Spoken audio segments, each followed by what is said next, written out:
শেরপুরে এক গৃহবধূকে ধর্ষণের অভিযোগে এনামুল হক নামের এক যুবককে গণপিটুনি দিয়ে পুলিশে সোপর্দ করেছে স্থানীয় জনতা। পরে তার দৃষ্টান্তমূলক শাস্তির দাবিতে সদর থানা ফটকে বিক্ষোভ করেছেন সাধারণ মানুষ। রাতে পৌর শহরের খোয়ারপাড় এলাকায় গণপিটুনির এই ঘটনা ঘটে। পুলিশ ও ভুক্তভোগী পরিবার জানায়, প্রায় 5 মাস আগে অভিযুক্ত এনামুলের বাসায় ভাড়া ওঠেন ওই গৃহবধূ এবং তার স্বামী। ভিটামিন ই ও সি সিরাম 8টি প্রাকৃতিক অয়েল সমৃদ্ধ লিলি সিরাম অয়েল, যা চুল পড়া কমায় মাত্র 30 দিনে। স্বামীর অনুপস্থিতির সুযোগে এনামুল বিভিন্ন সময় মেসেঞ্জারে ওই গৃহবধূকে কুপ্রস্তাব দিয়ে আসছিলেন। এক পর্যায়ে গতকাল শনিবার দুপুরে এনামুল কৌশলে গৃহবধূর ঘরে ঢুকে তাকে ধর্ষণ করেন।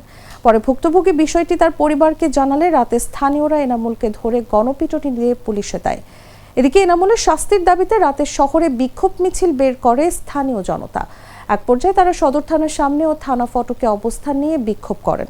বিক্ষোভকারীরা অভিযোগ করে বলেন, হঠাৎ করেই শেরপুরে ধর্ষণের ঘটনা বেড়ে গেছে। গত 1 মাসে অন্তত 10 থেকে 15টি ধর্ষণের ঘটনা ঘটেছে, কিন্তু ধর্ষকরা আইনের ফাঁকফোকর দিয়ে বের হয়ে যায়।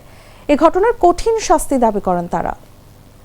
আমরা খোয়ারপাড়ে আমাদের বাগ্নে স্বাধীন বিয়ে করছে প্রায় 1.5-2 বছরই হবো।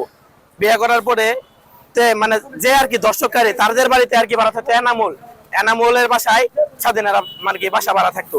স্বাধীন কর্মকর্তা যেহেতু বেকার ছেলে বিয়ে করছে, এর লাইগা কাজ কামের লাইগা সকালবেলা থেকে বাসা থেকে বের হয়, রাতের বেলা আবার যা বাসায় বউ থাকে তার একা। এর আগের বার মেসেঞ্জারে বারবার কুপ্রস্তাব দিছে, এটা প্রমাণ সহ আমাদের কাছে আছে। আমরা প্রশাসনের কাছে একটাই দাবি করি, যেন দর্শনকারীর বিচার হয়, আমাদের শেরপুরটাকে যেন কুলাঙ্গার মুক্ত করা হয়।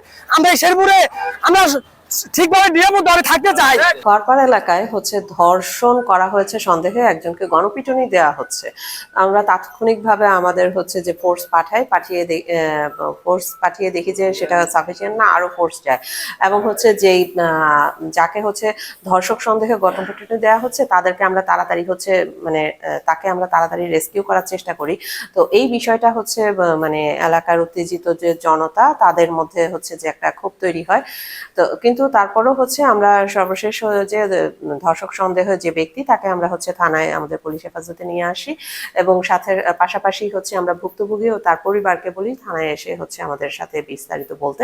তো আমরা ভুক্তভোগী এবং তার পরিবারের বক্তব্য শুনেছি এবং তাদেরকে মামলা করার পরামর্শ দিয়েছি।